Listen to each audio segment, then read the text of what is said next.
Pero now that you mentioned Speaker Martin Romualdez, may narinig ako. Parang ang nangyayari ay kumakaripas ang ilang mga senador para maumpisahan ng impeachment trial or ang court. Samantalang matagal na pong sinasabi ni Chis Escudero na maaari namang tumawid and therefore they can do just the bare minimum tapos mag-start ang trial actually sa 20th Congress. Tawid, kumbaga. Pero merong nagmamadali. At ang dinig ko, ang reason kung bakit nagmamadali ang mga yan ay dahil may pressure coming from a person who is no longer sure that he absolutely will be the Speaker of the House next session. O, di ba? Ibig sabihin, meron talagang nagpipilit and allegedly is throwing his weight around.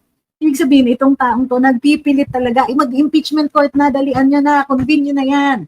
And has been making a flurry of phone calls and follow-ups and all that para daw mag-umpisa na ang trial. Miss Mylene, what do you mean hindi maipagtanggol ni VP ang sarili niya? Ang sinasabi niya, sabi niya, Mylene Castillo Bahenting, si VP Sara Dejado hindi matuloy ang impeachment trial dahil hindi siya napagbigyan kung anong side niya at hindi niya maipagtanggol sarili niya. Ma'am, pareho po ba tayo ng binabasa na saligang batas? Kasi ayon sa saligang batas natin, the presumption is innocence. Kung may pang-aakusa ang kabila, hindi ka mababahiran unless, di ba, yung kumbaga wala kang obligasyon. Hindi ka guilty unless dumaan sa trial yan.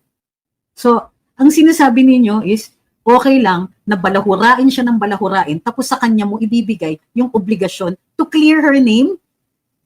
She has been accused without a single shred of evidence. Yung mga pangyayari dun sa Congress, hindi yan hearing. It was an inquiry where none of her side was ever given an opportunity either to adduce evidence on their behalf or even to speak completely on their behalf. Ang nangyayari, parang pinupukpok lang sila ng pinupukpok in a proceeding that they ironically called an inquiry.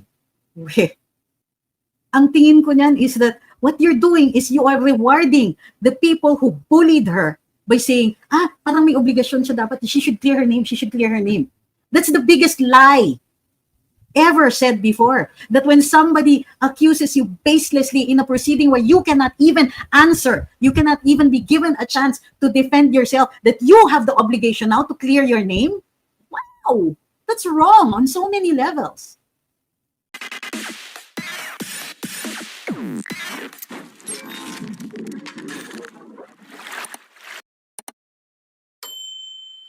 Magandang gabi sa inyo lahat. Daming nangyari ngayong araw na ito. Lahat ng mga events ay tungo doon sa trial na gagawin kay VP Inday dahil siya po ay na-impeach ng Kongreso.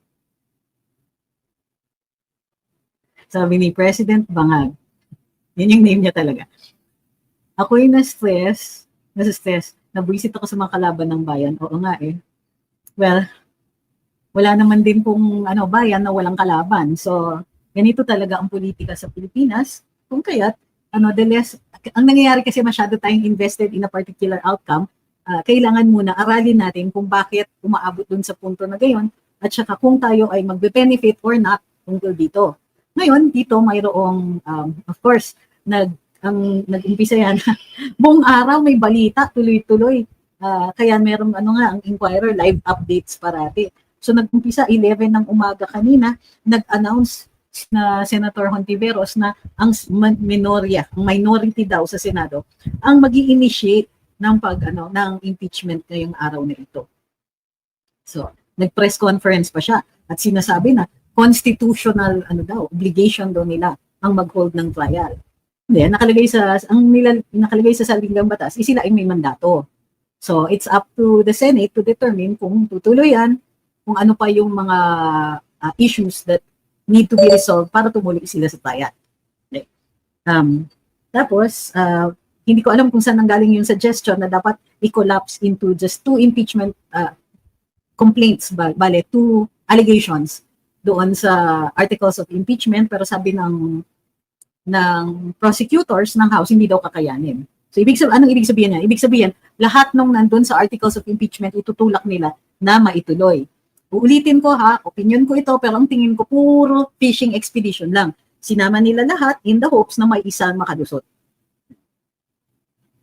So So bago tayo magpatuloy, huwag pong kakalimutan like, share, follow, and subscribe. Kumusta po ang mga nandito sa TikTok? Pakinote lang po, mayroon tayong gift goals. Hi kay Noel, kay Mini Yang, thank you very much. Kay MC47 din. So, tungo rin sa isang, una sa akin ng isang viewer na binibigyan ko ng respeto talaga. Ang sabi, masyado tayong in many instances na didistract tayo doon sa mga trolls. So, hindi daw tayo dapat magpapadistract at babasahin lang po natin the ones that have a value. Meron tayong matututunan kapag sinagot. So, we will do our best to try to adhere to that principle. So, hi kay Ophir yan, nanonood daw siya habang nagkakape. Nainggit naman ako, pero gabi na para magkape. Baka hindi na ako makatulog. Hi Miss Susan, hi Miss Josephine, hi Miss Christine. Wait lang po, Sir Migs. Natin, isa-isahin natin yung mga pangyayari, pero tapos i-explain natin kung ano po yung mga repercussions niya. Okay, pati yung tanong ni EXO, sabi niya, will it continue to the 20th? Pag-usapan po natin. Okay. So, after naglabas ng statement yung mga prosecutors ng House, naglabas din ng statement ang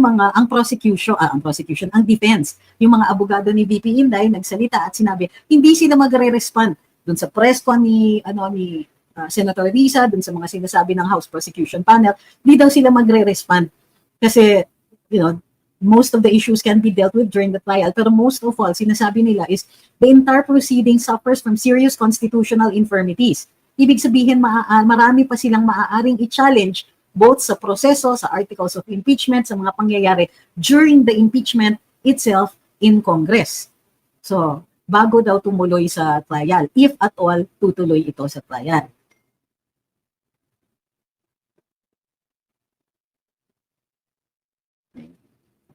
Sabi naman ni Laila De Lima, meron kasing pinopose si Senator Tolentino na 19-day Senate impeachment trial schedule.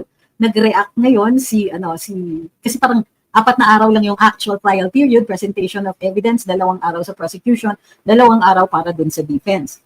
Sabi ni Laila De Lima, yung timeline na ito, recipe for railroading. Ay, nakagawa pa ng soundbite si si Congresswoman, So, parang makaya pa lang, ayun, sige, masyado daw ma-skip or masyadong halata daw na nire-railroad yung impeachment trial. Bukod dyan, nagsalita din si Senator Chis Escudero at sinabi niya, kung tatawid, yan na yung sagot sa katanungan ha, kung tatawid ang impeachment o hindi, ang trial o hindi, ito ay i-decide ng Senado, ng plenaryo. So, ibig sabihin sa mga nagtatanong, wala pa pong sagot. Hindi natin alam kung tatawid yan o hindi kasi magdi-decide yan yung plenaryo ng Senado. When are they going to do that? Wait for more. Meanwhile, nag-statement din si Archbishop Soc Villegas at sinabi, ang pagdidelay daw ng trial ni VP Inday is a grave sin. Nag-weigh in ang ang simbahan. Buti na lang may separation of church and state. Nanawagan din ng caucus ng Senate of the Whole. Kanina, ng 3:00 p.m. Parang hindi naman yata napaunlakan. 3:00 na nawagan, pero wala po tayong balita kung natuloy yon. Tilaw, hindi naman yata. Yun. Ang mga nanawagan, si dating Senate President Juan Miguel Zubiri. Sabi niya, hindi natin alam kung ano nangyayari, so dapat mag-caucus tayo yung buong Senado. Doon kasi sa caucus, maaari nilang pag-usapan na kaagad para mabilis. Pag-usapan nila o anong mga dapat desisyonan, ano yung mga issues, what we have to tackle. Baka dito pa lang mapag-usapan nila during the caucus kung ano yung magiging kalendaryo nila, yung schedule of activities nila para hindi masyadong nagdidebate on the floor. Mukhang hindi natuloy yun.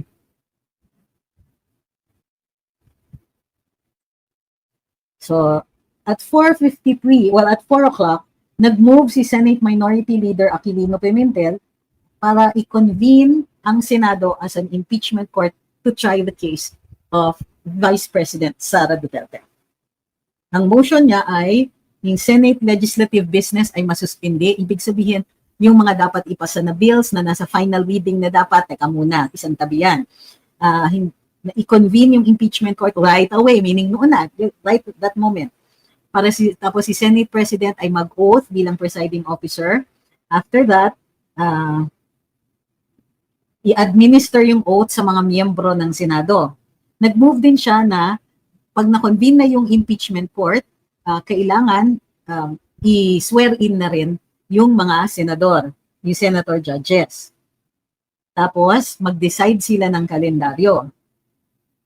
Tapos, tawagin na yung impeachment case for the presentation and reading of the articles of impeachment by the panel of prosecutors. After that, mag-issue na ng mga summons. Okay, ano yung mga natuloy? Natuloy yung pag-oath ni Cheese Escudero. Sinecond eh.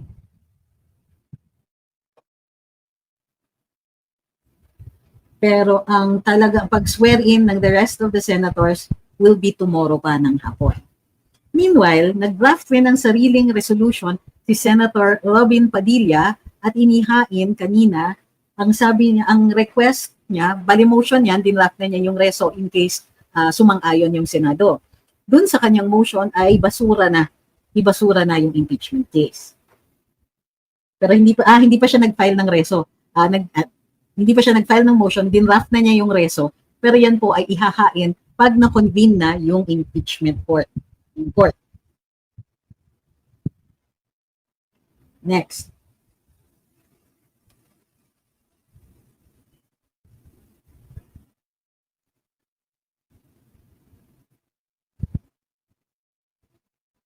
Nag-oath na nga si Cheese Escudero. Ang nag-administer ng oath ay, sino ba yan?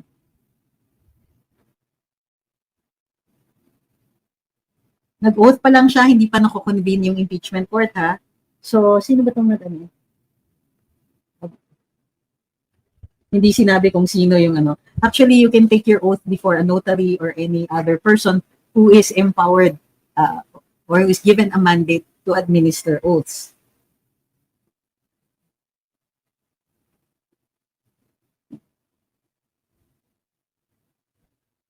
Tapos,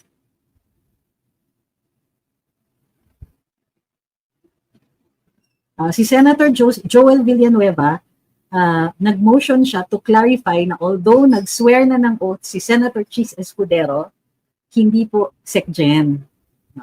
So, SecGen nag-administer ng oaths. So, dun sa motion ni Senator Joel Villanueva, ikinlaro lang na hindi pa impeachment court ang Senate as of this time. Kung sakasakali, bukas pa.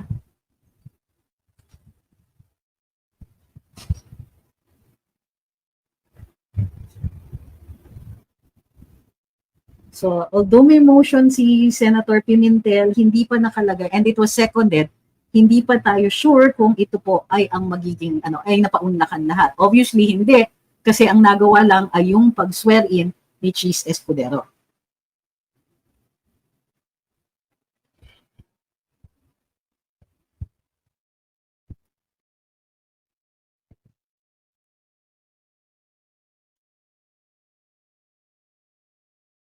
Okay. So let's deal with your questions. Ibig sabihin ba nag-umpisa na ang impeachment trial? Hindi po. But these activities are preliminary in case the impeachment court is convened. Hindi pa po siya nako-convene. Thank you po kay Ms. Sheila Ann Dansal.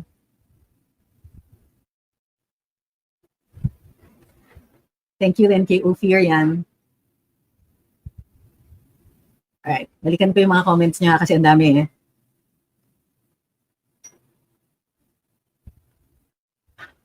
Eleven senators voted to convene an impeachment court. Doesn't that mean start of the trial? Nag-vote sila to convene. Pero that doesn't necessarily mean na nag-start na. Kasi nag-swear in pa lang si Cheese. Can they still debate constitutionality? Yes, the senators can still file motions. Even when they have convened as an impeachment court, pwede rin silang mag-file ng mga motions pursuant to the resolution of the trial. So, does that mean 11 are against Inday? Not necessarily, kasi in order to dismiss the case, you must convene the court. Otherwise, walang jurisdiction. So, kailangan mag-acquire ng jurisdiction yung court over the case, over the person, and then when you move to dismiss it, hindi na yan mauulit. Kasi kung kunwari, hindi mo kinonvene, magkakaroon ng basis para mag-question yung prosecution. I'm not saying they're going to win, but they can question why hindi kinonvene. Sabi ni Jaken, kahit anong sabihin nyo, si Martin pa din masusunod. Siya lang masusunod. Period. Put a tank in area. Okay. Bakit ka po galit? Nakakagalit naman talaga. Pero now that you mentioned Speaker Martin Romualdez, may narinig ako. Parang ang nangyayari ay kumakaripas ang ilang mga senador para maumpisahan ng impeachment trial or ang court. Samantalang matagal na pong sinasabi ni Chis Escudero na maaari namang tumawid and therefore they can do just the bare minimum tapos mag-start ang trial actually sa 20th Congress. Tawid, kumbaga. Pero merong nagmamadali. At ang dinig ko, ang reason kung bakit nagmamadali ang mga yan ay dahil may pressure coming from a person who is no longer sure that he absolutely will be the Speaker of the House next session. O, di ba? Ibig sabihin, meron talagang nagpipilit and allegedly is throwing his weight around. Ibig sabihin, itong taong to nagpipilit talaga, mag-impeachment court na, dalian nyo na, convene nyo na yan. And has been making a flurry of phone calls and follow-ups and all that para daw mag-umpisa na ang trial.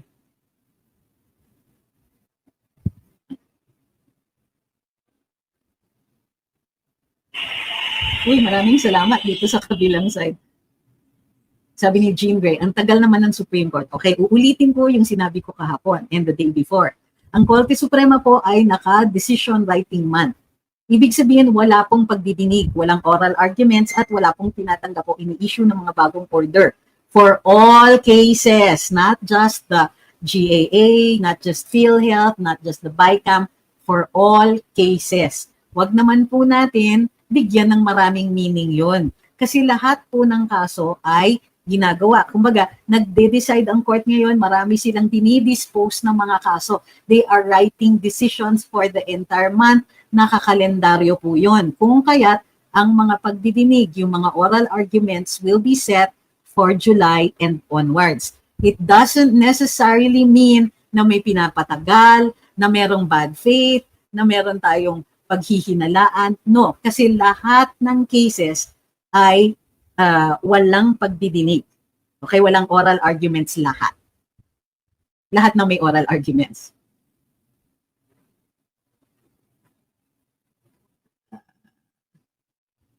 Okay. 1 year na naman po ba if dismissed? Yes, actually. 1 year before you can file a case again, another complaint for impeachment.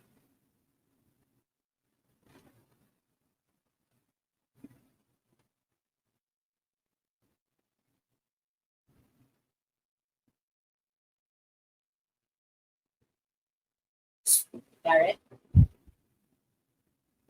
Sino po magiging representative ng House? Mayroon pong itinalaga ng mga abogado na kongresista and they have formed the prosecution panel. Kasama dyan sina Congressman Rog Gutierrez and so on. Thank you, Sir Rich. At kay Ma'am Katrina. Tinatanong ni Cappuccino, Attorney Guanzon, any thoughts po about what? Maging spokes, ilang beses na rin po namin sinagot yan.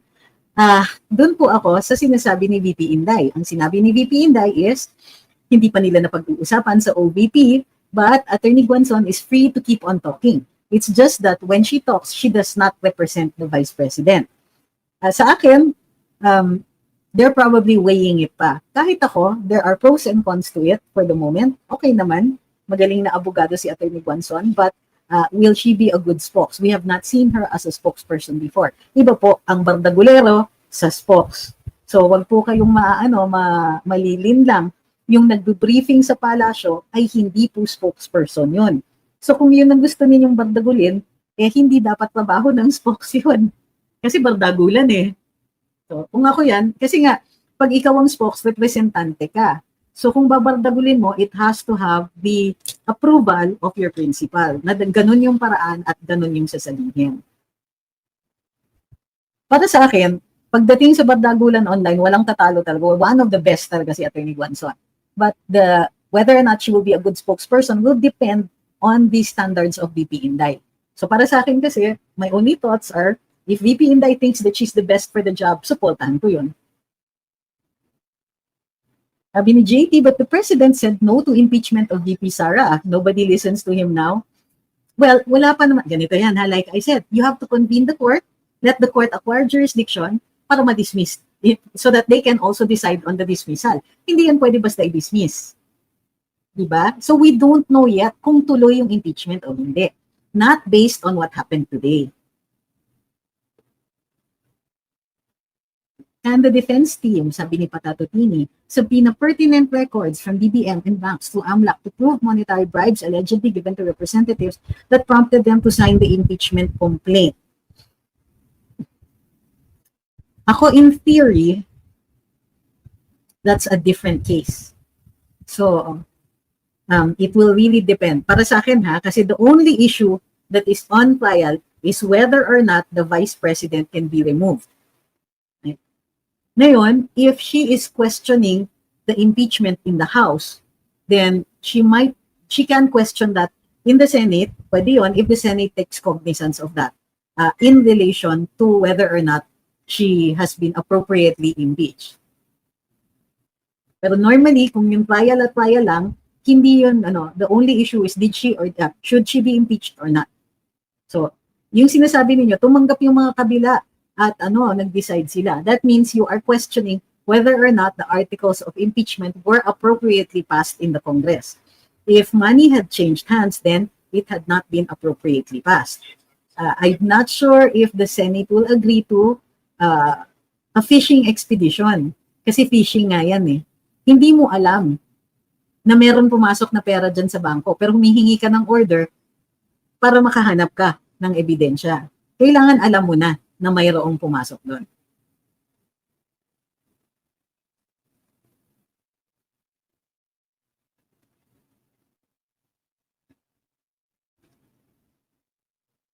Sabi ni Kid Wanderer, delaying impeachment is a sin pero tahimik sa ibang mas pressing na issues. Check. Hintay nga ako ng statement tungkol doon sa mga SA sa simbahan kung anong ginagawa nila to settle the cases. Pero walang ganun. Posible po ba yung sinasabi nila na matatapos nila sa June 30? It's in the realm of possibility, pero sa tingin ninyo, kakayanin nila? Mabigat sa katawan yun. Papayag kaya sila? Ang tanong din.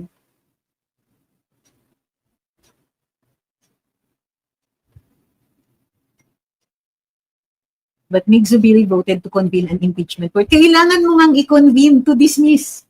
Otherwise, walang jurisdiction. Sino ang magde-decide to dismiss kung walang impeachment court? Of course, para sa akin, siguro everybody would have voted to convene it para ma-dismiss.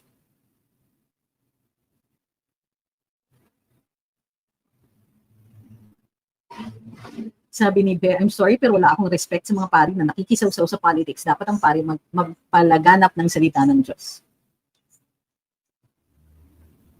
Can the defense request COA, sabi ni Mark, to release the documents on confidential funds of the OP? You will do that only if the OP doesn't provide it to the Senate impeachment court. Now, the question is, why would you ask the COA to do that? Ibig sabihin, ayaw ng BP ilabas yun.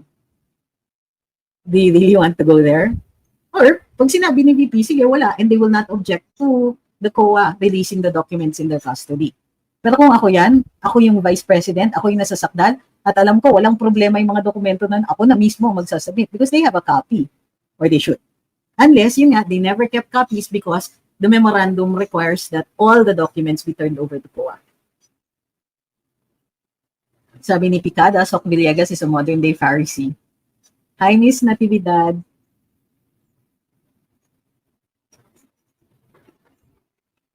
Seriously, inaantok ako but I can still keep going. Hindi ako ganun kaantok.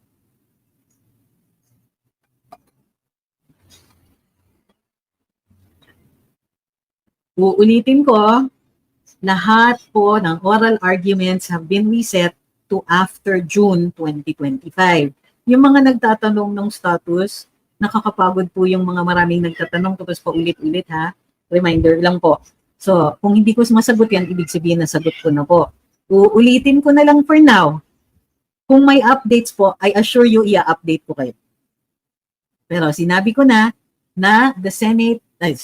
the Supreme Court justices are writing decisions have been set to write decisions for the whole month of June so that they can catch up on their caseload. Kaya po nilipat ang oral arguments to July. No, it does not mean that they are delaying. It does not mean na nakausap sila. It does not mean that there is anything bad happening. It does not mean that there is a conspiracy theory that you can use. They are writing decisions so that hindi na di-delay yung mga kaso.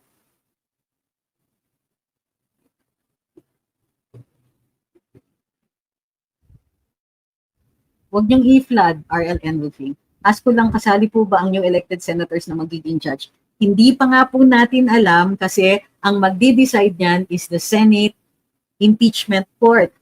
Okay? Hindi pa po nako-convene. Nag-oath pa lang po si Senator Cheese as the presiding officer of the trial court. So, hindi pa nga po nakakapag-swear in yung ibang senator judges. So, hindi pa natin alam. Bukod pa dyan, kailangan nilang gumawa ng panibagong rules or i-uphold yung mga lumang rules nila. So, right now, wala pang nadi-decide ang Senate regarding that. Okay? Yung mga issues ng pagtatawid, wala pa. Yung mga issues on whether or not this should be dismissed right away, wala pa po yan. Okay? Nag-swear in pa lang si Cheese.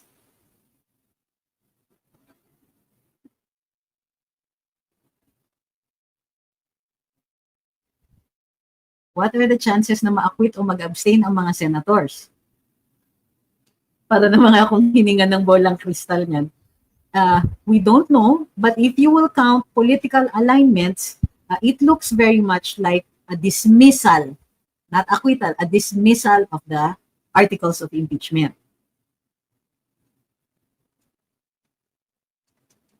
Sabi ni Marlon, kawawang Pilipinas, unahin sana mga problema sa bansa kaysa mga ganyan. Sabi ni Mylen, opinion ko lang po ito. Mas gusto kong matuloy na impeachment kay VP Sara para makita at marinig ng taong bayan. Kasi for me, hindi ma-impeach si VP Sara dahil baseless naman talaga ang akusasyon. Na-impeach na po siya.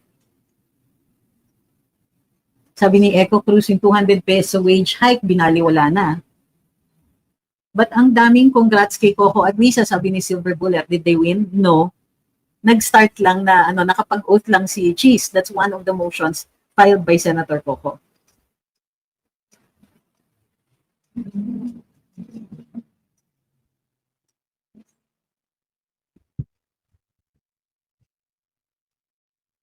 Sabi ni Chad, pinilit na ni Virus mag-start ang impeachment dahil alam niya wala nang pag-asa sa 20th Congress. Hala. Sabi ni Pikada,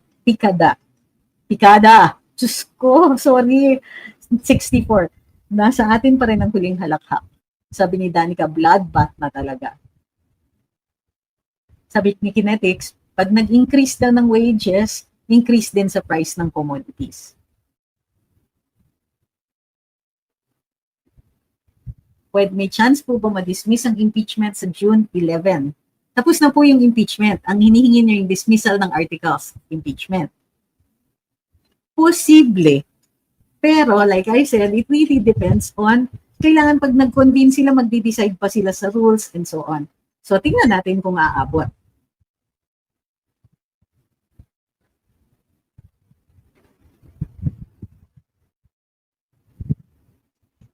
Pwedeng pa-explain yung last point ni Senator Bato, like mag-object siya if mag-convene after nila mag-oath. Okay, hindi pa po kasi na-convene yung court. Right now, they are the Senate, they are not the court. Pag kinonvene yung Senate after a resolution as the court that will tie the Vice President, then dun siya magfa-file ng kanyang objection when he is already a senator judge. Kasi hindi siya makaka-file ng objection with the Senate because the Senate is not the impeachment court.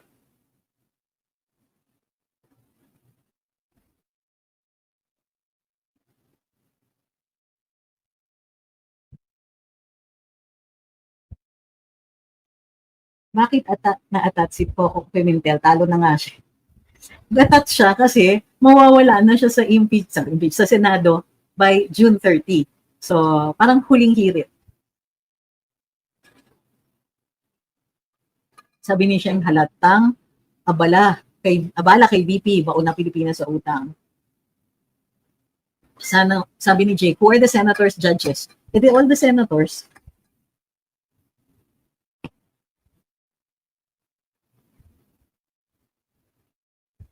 Can the impeachment court convene if any senator refuses to take an oath as a senator judge?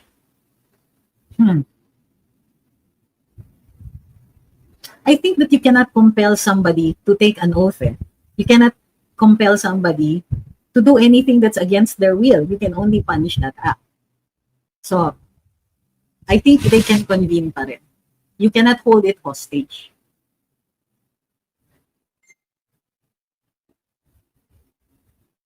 Sabi ni Renz, kapag nag-convene po ba, hindi ba pwedeng i-dismiss outright? Kailangan may motion po.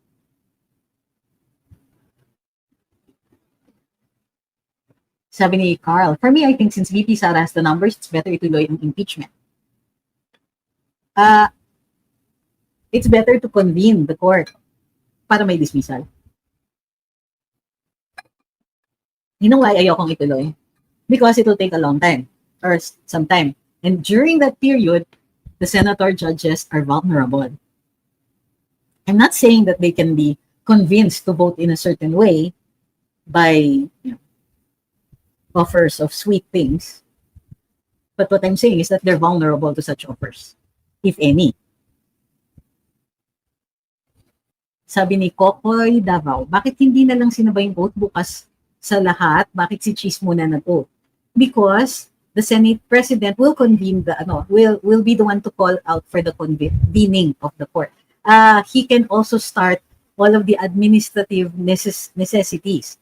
So yung pag-order ng mga robes, pagtatalaga ng mga positioning and so on, lahat po yan ay maaari nang i-undertake nung Senate President kasi siya na po ang magiging administrative head ng pagtatalaga ng impeachment. Ay, ng trial.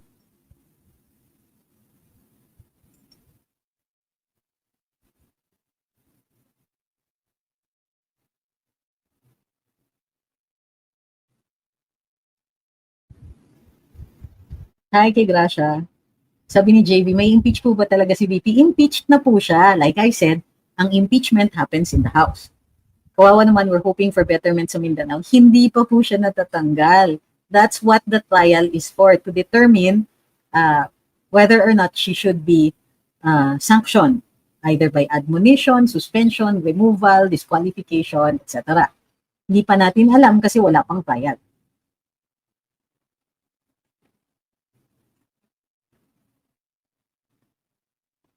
Sabi ni due process, kailangan natin maging active now. This is an important comment. Kasi mag-full force na yan sila sa propaganda. Actually, nag-full force na po sila. In the days running up to today, maraming mga nagmanifesto, maraming may mga nagsasabi na, oh, we believe na dapat matuloy yung impeachment, maraming trolls activated, para magmukhang marami ang naghihikayat na matuloy ang pag-trial kay VP Inday. So, ito po ay parang media operation to make it look like maraming may gusto ng impeachment. Unfortunately, naging bahagi ng at least 2 surveys ang acceptability ng impeachment trial ni VP Inday at mukhang marami po ang hindi sang-ayon. So, para mabaliktad nila yung impression na yun, kailangan maghikayat ng marami na umariba dyan. Ngayon, mayroon kaming balita na may nag-meeting na isang grupo ng mga dilaw. Iba sa kanila, mga mayayaman yan, may mga resources, mga de buena pamilya, yung iba, so on. Isa ang common denominator nila, mga dilaw at masisipag gumalaw. At pinag-uusapan nila, what should we do? Dapat daw ma-impeach si VP Sara, and then after that, dapat daw ma-impeach si BBM. Agree naman ako dun sa isang proposal nila. Pero, they are moving everything that they can within their power. Ano-ano yung mga yon? Mga kaibigan nila na nasa media, mga kaibigan nila na nag-vlog, mga kaibigan nila who can gather the resources para magdala ng mga tao, maghakot, at makapag-rally. Okay? Ito po ay kailangan nilang gawin, tapos pamumukha nilang take 2 nung ERAP impeachment trial. Ngayon, ano ba nangyari nung panahon ni ERAP? So, we're going to challenge the interpretation of events ng ibang mga tao. As they said, the history is usually written by the victors. Pero in that case, I don't think it was just the victors, but really the people who control the writing of history. So yung ibang mga nag-vet ng pagsusulat ng kasaysayan natin ay yung ibang mga academic institutions. And many of these academic institutions have political leanings.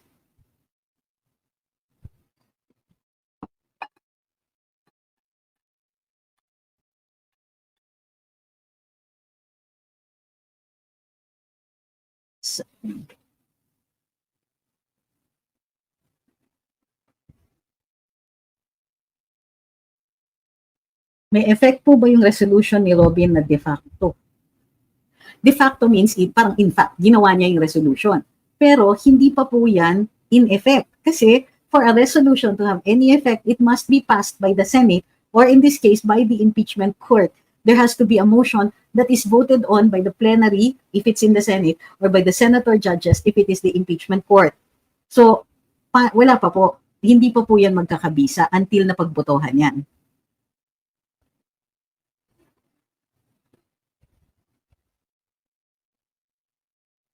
Miss Mylen, what do you mean hindi maipagtanggol ni VP ang sarili niya? Ang sinasabi niya, sabi niya Mylen Castillo Bahenting, si VP Sara Dejado hindi matuloy ang impeachment trial dahil hindi siya napagbigyan kung anong side niya at hindi niya maipagtanggol sarili niya. Ma'am, pareho po ba tayo ng binabasa na saligang batas? Kasi ayon sa saligang batas natin, the presumption is innocence. Kung may pang-aakusa ang kabila, hindi ka mababahiran unless, di ba, yung kumbaga wala kang obligasyon. Hindi ka guilty unless dumaan sa trial yan. Teka, mali pala yung background ko.